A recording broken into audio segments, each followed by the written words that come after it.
Au cœur de l'immense savane congolaise, les teintes dorées de l'aube se déploient à l'horizon.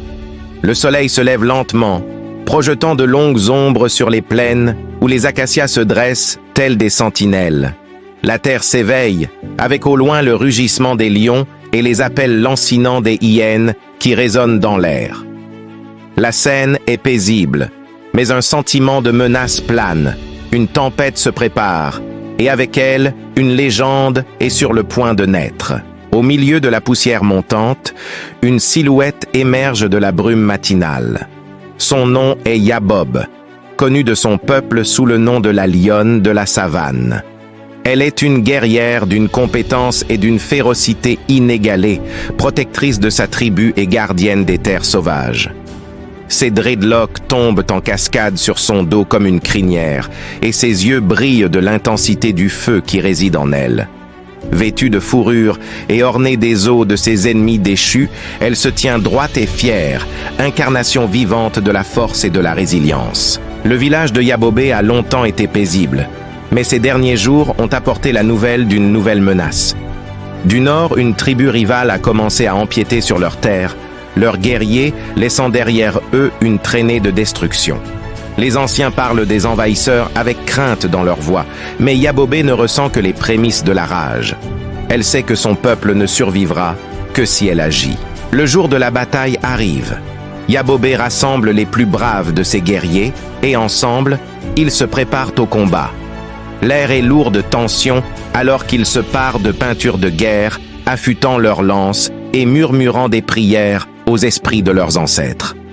Yabobé, la plus féroce d'entre eux, se tient en tête, sa seule présence suffisant à insuffler du courage dans le cœur de ses camarades. Les deux forces se heurtent au cœur de la savane, sous les yeux vigilants des prédateurs qui habitent cette terre. La bataille est féroce, avec le son des métaux qui s'entrechoquent et les cris des guerriers qui résonnent à travers les plaines. Yabobé combat avec la férocité d'une lionne protégeant ses petits, ses mouvements flous alors qu'elle abat ennemi après ennemi. Ses dreadlocks fouettent l'air tandis qu'elle tourne et frappe, chacun de ses gestes étant précis et mortel. Alors que la bataille fait rage, il devient clair que la tribu de Yabobé est en infériorité numérique. Mais Yabobé est indéfectible. Elle sait que les esprits de la terre sont avec elle, et elle combat avec une vigueur renouvelée. Dans un moment de désespoir, elle pousse un rugissement qui résonne à travers la savane, un son si puissant que même les prédateurs s'arrêtent dans leur course. C'est le moment qui change la donne.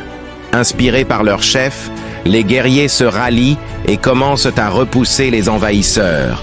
La bataille est gagnée, mais à un coût élevé. Les corps des défunts jonchent le champ de bataille, amis comme ennemis. Yabobé se tient parmi eux, ensanglantée mais invaincue. Elle a protégé son peuple, mais la victoire est amère. Le village est sauf, mais le prix de la liberté est toujours élevé. Alors que le soleil se couche, peignant le ciel de teintes pourpres, Yabobé mène les survivants vers la maison. Elle est une héroïne, mais dans son cœur, elle sait que la lutte pour la survie n'est jamais vraiment terminée. Dans les années qui suivent, le nom de Yabobé devient une légende. Les mères racontent à leurs enfants l'histoire de la lionne de la savane, la guerrière qui s'est dressée contre la marée et a protégé son peuple. Yabobé elle-même continue de diriger, son esprit aussi indomptable que jamais. La savane reste sauvage et indomptée, mais sous son regard attentif, sa tribu prospère. Et ainsi, la légende de la lionne perdure, un phare d'espoir et de force pour les générations à venir. L'histoire de Yabobé, la lionne de la savane de la République démocratique du Congo, n'est pas seulement un conte de bravoure et de bataille. C'est une histoire de l'esprit humain, du courage qu'il faut pour se lever et se battre pour ce qui est juste, même lorsque les chances sont contre vous.